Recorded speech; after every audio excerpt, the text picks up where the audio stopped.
If feeling is what they want, oh yeah, then feeling is what they get.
All right. How you guys doing tonight? This is another beautiful Saturday afternoon in Pilsen, Illinois, and 'tis the season to bring good tidings of great beer and heavy rock.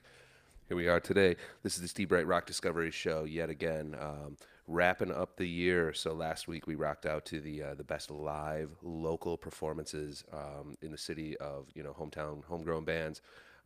Today we're going to be sparking off a little bit on a similar vibe. We're going to be doing the 10 best performances I saw last year of touring bands, non-local bands. So like I was talking about last week, setting up for the episode, I saw about 100 bands last year, and it was too tough for me to come up with a definitive top 10, so I broke it out into two episodes, kind of a cheat. So here we are with part two of the best live performances in the city this year, and as always, we're rocking out with Jake this afternoon. How you doing, Jake? I'm fucking killing it this afternoon. We're fucking rocking out to some awesome music. We are fucking drinking some delicious beers, and we're going to be getting into it. We're going to have some fun today. I think we were a little bit free-ranging last week, and we ran a long episode, so we're going to try and rein it in a little bit more on this week's show. So why don't we... stretched out on a Sunday. Yeah, yeah, nice, lazy, relaxed Sunday afternoon. But we're fucking killing it on a Saturday and nice and tight. So why don't we just dip right into our beer? So this week we are drinking yet another fantastic fucking Chicago beer. And I just got to point it out. This week the Tribune had an article where Chicago is officially the microbrew capital of America. So, I feel very full of fucking, you know what I mean? Like good beer, good rock and roll.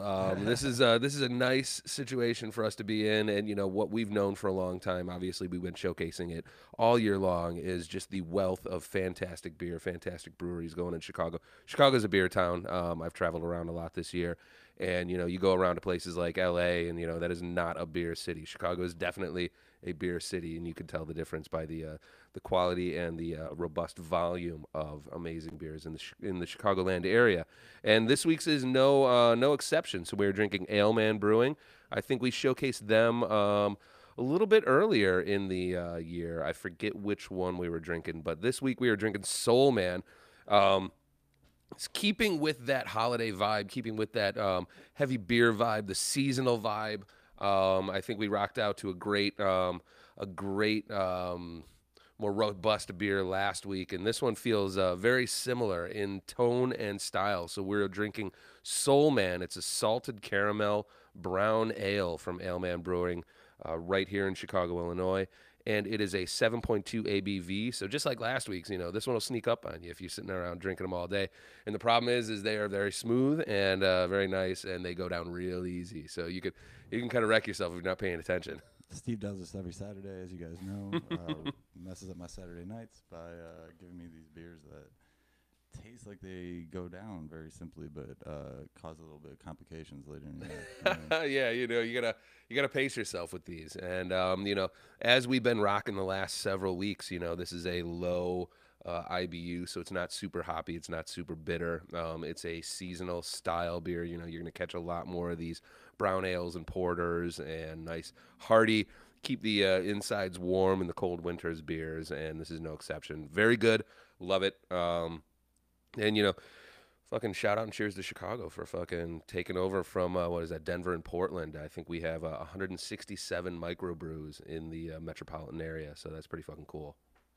Yeah, man. I feel like this is kind of a big moment for you after the exploration you've been on all year, both with rock music and with the beers. I feel like nobody's really dove in as deeply as you have. Steve also has an app that he keeps track on, so he's done his research. Yeah. As Jake just mentioned, you know, if you're on Untapped, search me out and find me. I have been on that app for a little while. That is my candy man. It tells me when I gotta take my medicine, Remy. Jesus Christ. Okay. I didn't know it was that serious. No, it's a great app. It encourages, you know, experimentation, encourages you to go out and try some new things, and, you know, helps me along when we're like choosing beers for the episode. So, very good stuff. But, you know, like I said, keeping things a little bit more in a little bit more tight pace this week. Why don't we dip into the T-shirt and the next track? So, yeah, man, Code Orange, another band that I've come to know. Yeah. Via this show. You know, before we get too far, we kind of did a little bit of this last week, and I want to continue on it with this week. So we opened up the episode with Turnstile. They played this spring. They fucking dropped a killer fucking set at, I believe, Bottom Lounge. And in the days of Peen. Yes, back in the days of Peen. One of the last. Shout out to Paul Abood, special guest, I believe, on episode 3 or 4, our Super Bowl episode. He has since moved out to New York, but we love him back in Chicago. He recently had a birthday. And he is a monster fucking Turnstile fan. And we went to this show together earlier in the year. This was showcased on episode 14.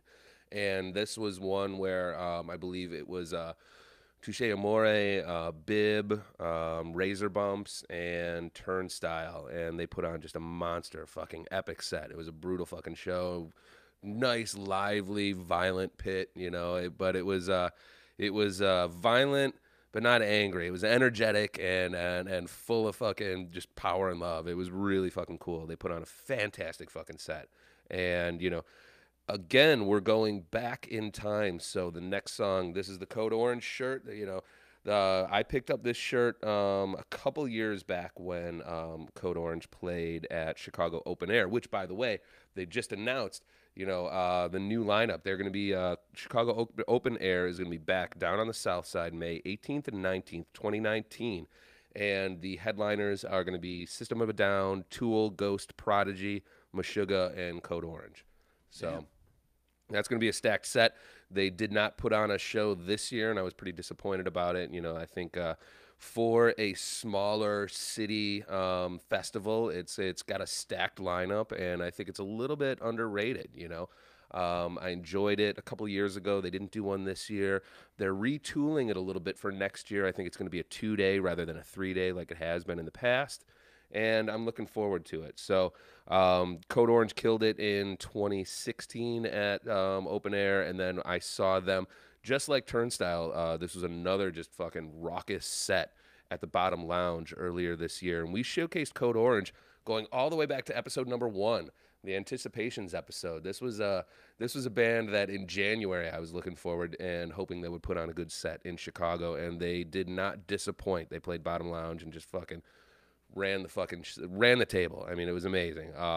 They were great, and the cool thing about them, and the cool thing about, you know, smaller venues around the city is afterwards, you know, met the entire band. You know, they after the show, they came out up on stage, and it just, if anybody was hanging back around, they'd sign autographs, they'd take pictures, and I got pictures with the band. I've got a fully autographed CD that I bought. You know, I already owned it, but I was like, you know what, I'm gonna go buy one again just so I can get it signed. And the band was gracious enough. You know what I mean? They hung out and they chatted. You know, and it wasn't just like a, you know, sign your shit and move on. They talk, and they wanted you know, find out about the fans, and I really appreciate that. So why don't we dip into it? So this is going to be Code Orange. They were, if I'm not mistaken, the 2018 Grammy Best Metal Album of the Year. So, you know, I'm not talking about any underground shit. This is some major shit, but, you know, fucking awesome. So why don't we just dip right in? So this is Code Orange with the New Reality off of Forever. All right, here we go. Let's check it out.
dealing with triple nine death cop. All she wanna do is bounce, bounce, bounce, bounce, bounce, bounce.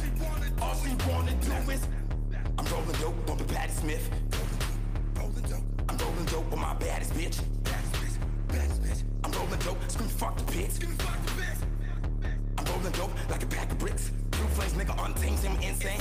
Unchained, let my wrist rain. Drip down with a shit storm. No sleep to the crack dawn. I was deep riding bad wrong. Blue flame, dick in your mouth. Hope you choke, ain't you choke on this dope. I'm just rolling up this killer. I'm just rolling up this filler. I'm just rolling up for my niggas. I'm just rolling up the guns. I'm just rolling up. I'm just rolling up. I'm rolling up with them guns.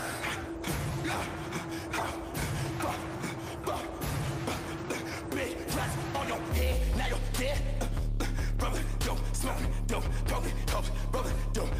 Who the fuck you niggas rolling with? Triple nine, death car. Who the fuck you niggas dealing with? Triple nine, death car. Rats on your head, now you're dead. Brother, dope, smoking, dope, poking, hoes, fucking hoes. Who the fuck you niggas rolling with? Triple nine, death car. Who the fuck you niggas dealing with? Triple nine, death car, death car.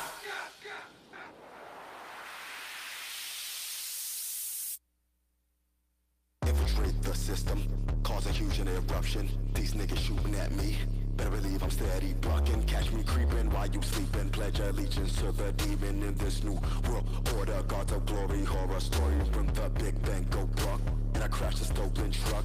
Then I leave the world on fire. Nuke the system, leave it corrupt. Bring it, big racks on your head, now you're dead. You eat freaks, no police, triple threat, better drink, better sing. My destiny is I can't be stopped. I'm a roller dope on this roller coaster when I'm getting through. And it's not to roast until somebody snitch, then call a cop. Shoot me fuck the fence till I'm fucking dead.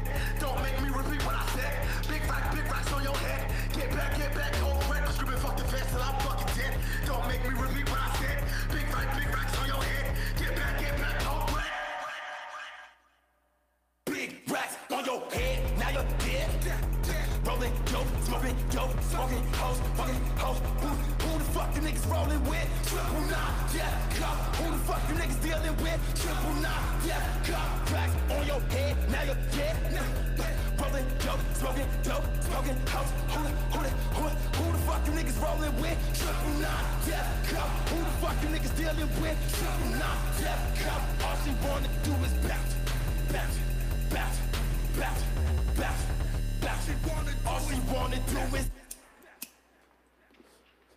Men, listen up. We have a message from the warden. This is an order from the office of the Lieutenant Governor to all men presently on death row. We are hereby offering one of you the opportunity of donating your body to science rather than undergo your present sentence of death by electrocution. Music. Circuit. In. Take him to the laboratory. 11. You are not in. Roll. Rolling tape. Empty tissue.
Mark. 11:59. Lou.